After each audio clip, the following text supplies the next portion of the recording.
چچا آپ میرے ساتھ کل اسکول چلیں گے؟ بھائی خیریت تو ہے نا؟ نہیں، وہ میں نے اپنے اسکول کی فیس جمع نہیں کروائی۔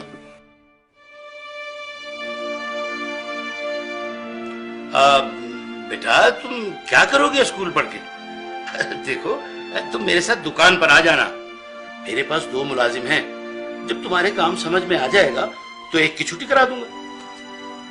تم لوگ دھیان سے پڑھو، ٹیچر کے آنے سے پہلے اپنا ہوم ورک مکمل کر لو۔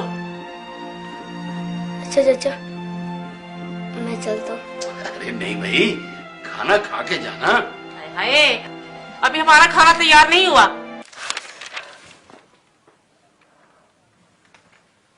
یا رسول اللہ، جب سے میرے ابو فوت ہوئے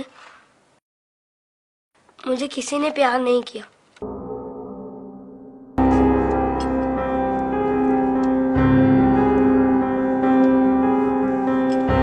لوگ مجھے لاوارث سمجھتے ہیں، مگر یتیموں کے وارث تو آپ ہیں۔ شاید یہ بات کسی کو پتہ نہیں ہوگی، تبھی تو مجھے اسکول سے نکال دیا۔ لیکن یا رسول اللہ، مجھے کسی سے کوئی شکایت نہیں ہے۔ آپ میرے وارث ہیں، اس سے بڑھ کر اور میرے لیے کیا ہو سکتا ہے؟ اللہم صلی علی محمد و علی محمد۔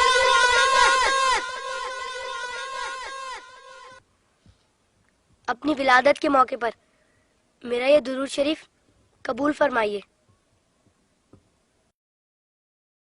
سنا ہے آپ اپنے نوازوں سے بہت پیار کیا کرتے تھے۔ امام حسن علیہ السلام اور امام حسین علیہ السلام کو کندھوں پر بٹھا کر سیر کرایا کرتے تھے۔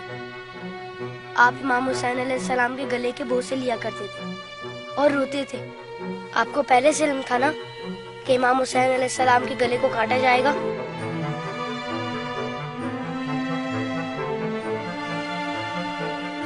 کیا آپ کو کسی نے ممبر سے اتر کر امام حسین علیہ السلام کو گود میں لیتے ہوئے نہیں دیکھا تھا؟ آپ نے تو خطبے کے بیچ میں انہیں گود میں لے کر کہا تھا، اسے پہچان لو، یہ حسین ہے، اسے کبھی تکلیف مت دینا، اس کی ہمیشہ مدد کرنا۔ جس نے حسین سے محبت کی اس نے مجھ سے محبت کی۔ کیا یہ سب کسی نے نہیں سنا ہوگا؟ ساقی کوثر نے جب ننھے علی اصغر کے لیے پانی کا سوال کیا تو یزیدی لشکر میں سے کسی نے بھی انہیں پانی نہیں دیا۔ یا رسول اللہ، آپ کی خاطر بھی نہیں دیا انہیں؟ اور 6 ماہ کا بچہ کتنا پانی پی لیتا؟ چند قطرے۔ حرملہ نے 3 منہ والا ایسا تیر چلایا جس نے شہزادہ علی اصغر کو ایک کان سے لے کر دوسرے تک ذبح کر دیا۔ تیر کتنا بڑا تھا آپ کو تو پتہ ہی ہوگا۔ تیر لگنے پر شہزادہ علی اصغر روئے ہوں گے۔ کٹے ہوئے گلے کو دیکھ کر مولا حسین بھی روئے ہوں گے۔ ننھے شہزادے کی لاش کو لے کر کبھی مولا آگے بڑھتے تو کبھی پیچھے ہٹ جاتے۔ جب شہزادے کو ماں کی گود میں رکھا ہوگا تو تیر چھپا دیا ہوگا۔ ماں نے جب ننھے شہید کو دیکھا تو کہا، ارے تیری عمر کے تو جانور بھی ذبح نہیں ہوتے، ان ظالموں کو تیری کمسنی پر بھی رحم نہیں آیا۔ غازی عباس کے بازو کٹ گئے، سکینہ کی آس ٹوٹ گئی۔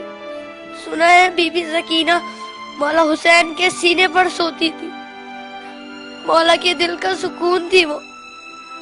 شاید اسی لیے امام حسین نے اپنی شہادت سے پہلے زمین کربلا سے کانٹے چن لیے۔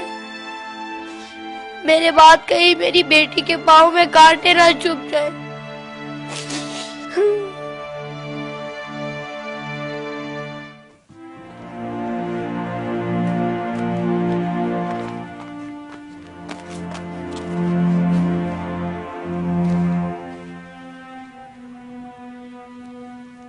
مولا حسین جب قاسم کی لاش لینے میدان میں گئے تو 3 دفعہ پکارا، تینوں ہی دفعہ جواب نہیں آیا۔ پھر فرمایا، امام ہو کر حکم دیتا ہوں، بتاؤ کہاں ہو تم؟ تو مشرق سے آواز آئی چچا، مغرب سے آواز آئی چچا، چاروں طرف